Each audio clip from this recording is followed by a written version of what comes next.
তো যাই হোক, এখন বাজে প্রায় 9টা মনে হয়, এরকম রাত 9টা। তো আমি রান্না করতেছিলাম। আর কালকের দিন পরে কিন্তু ঈদ, সবাই অনেক অনেক ঈদের শুভেচ্ছা, ঈদ মোবারক। আসলে মানুষের মন আকাশের রং, ঠিক আছে? আর কেন বললাম এই কথা, মানুষের যে আসলে কখন ভালো লাগে কখন খারাপ লাগে এটা বোঝা আসলে অনেক কঠিন।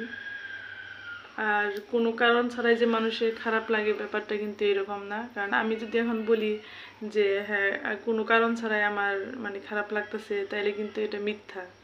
হয়তো মনের ভিতরে এমনও কোনো কথা থাকে যেগুলো আসলে আমরা কাউরে কখনো বুঝায় বলতে পারি না, বা দেখা গেছে অনেক সময় বলতে পারলেও বলি না ইচ্ছা করে, যে আসলে এটা এমনও হতে পারে যে উপহাসের পাত্র হয়ে যাব, বা আসলে বলা যায় না, ঠিক আছে?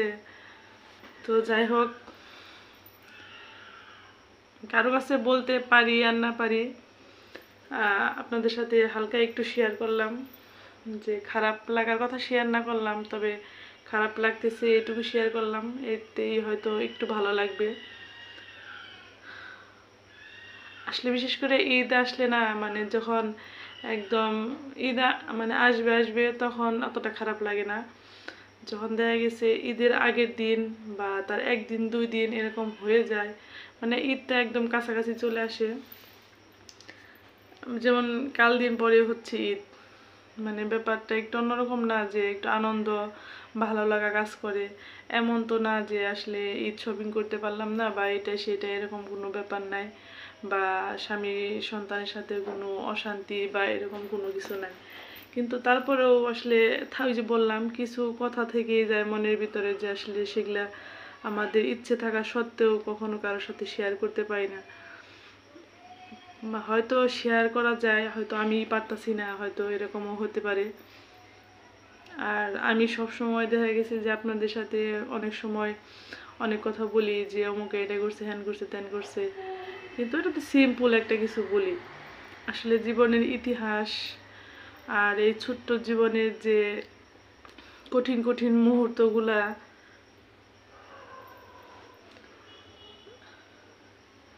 এগুলো আসলে অনেক মানে বড় কিছু, ঠিক আছে?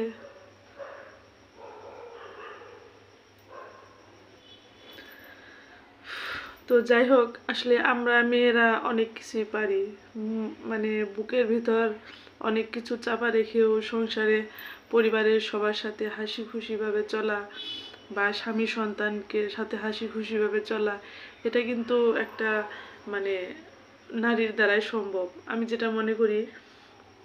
দেখা গেছে যে আমার অনেক সময় খারাপ লাগলেও দেখা গেছে যে আমি বলি না, যে কেন বলি না, যে আমার হয়তো আমার ছেলের খারাপ লাগবে, হয়তো আমার মন খারাপ দেখলে হয়তো আমার স্বামীরও খারাপ লাগতে পারে, বা আমি চাই না যে এইসব বিষয় নিয়ে আসলে সংসারের মধ্যে কোনো মানে যে কোনো পুরনো কোনো স্মৃতি নিয়ে আসলে সংসারের মধ্যে কোনো অশান্তি, প্লাস দেখা গেছে যে সংসারের মধ্যে কোনো এই বিষয়ে আলোচনা হোক, এটা আসলে আমি চাই না। আর দেখা গেছে যে আর চাই না বলে আমি কিন্তু আমার কথাগুলো কিন্তু কারোর সাথে শেয়ারও করতে পারি না। এর জন্য দেখা গেছে যে আমার ভিতরের কথাগুলো শুধু ভিতরেই থেকে যায়, আর কষ্টগুলোও কিন্তু ভিতরেই থেকে যায়। তো যাই হোক, আসলে অনেক কথা বললাম বা অনেক কিছু শেয়ার করলাম। এখন থেকে চিন্তা করছি যে কারোর সাথে ফোনে বা কোনো কিছু শেয়ার না করে না, এই যে এভাবে কথা বলবো, আপনাদের সাথে মানে শেয়ার করব। আপনাদের মতামত কমেন্ট এগুলো ভালো লাগে। এখন যেমন পড়ে থাকি ফোন নিয়ে, বা যতটুকু পারি নামাজ কালাম পড়ার চেষ্টা করি, যতটুকু পারি পরিবার নিয়ে পড়ে থাকি, এটা আসলে অনেক বেটার আমি মনে করি। মানুষের সাথে কম মেশাটাই ভালো। মানুষের সাথে বলতে গেলে এরকম, যে আপনার দূরের মানুষ কিন্তু আপনার ক্ষতি করে না বা করবেও না, আপনার একদম কাছের মানুষই কিন্তু আপনার ক্ষতি করবে। সব থেকে কষ্ট তো আসলে তখনই লাগে যখন কিনা নিজের মানুষের কাছ থেকে আসলে কষ্ট পাই বা আঘাত পাই, কথা শুনি, তখনই কিন্তু সব থেকে বেশি কষ্ট লাগে। তো যাই হোক, সবার ঈদ অনেক ভালো কাটুক। আর যারা অনেক দূরে জার্নি করে বাড়ি যেতেছেন তারা অনেক সতর্কভাবে রাস্তাঘাটে চলাফেরা করবেন। আর আমিও কিন্তু সবসময় চেষ্টা করি হাসি খুশি পরিবার নিয়ে থাকার জন্য। আমি এই যে বললাম যে আমি কখনোই যত কষ্টই হোক আমি কিন্তু আমি সব পারি এটা বলবো না, তবে হ্যাঁ আমি এটা মানে মানতে হবে যে আমি যা পারি হয়তোবা আপনারা আমার জায়গায় থাকলে পারতেন কিনা আমি জানি না, হয়তো পারতেন, যার যার জায়গায় তার কষ্টটা অনেক বড় মনে হয়, তবে একটু ট্রাফ হয়ে যেত হয়তো। তারপরেও আল্লাহ আমারে হয়তো সহ্য করার শক্তি দিছে দিকে হয়তো আল্লাহ আমার এত বড় বড় পরীক্ষা নেয়। তারপরেও আলহামদুলিল্লাহ সুস্থ আছি, ভালো আছি। আপনারাও সুস্থ থাকবেন, ভালো থাকবেন, পরিবারের সাথে ভালো করে ঈদ কাটান।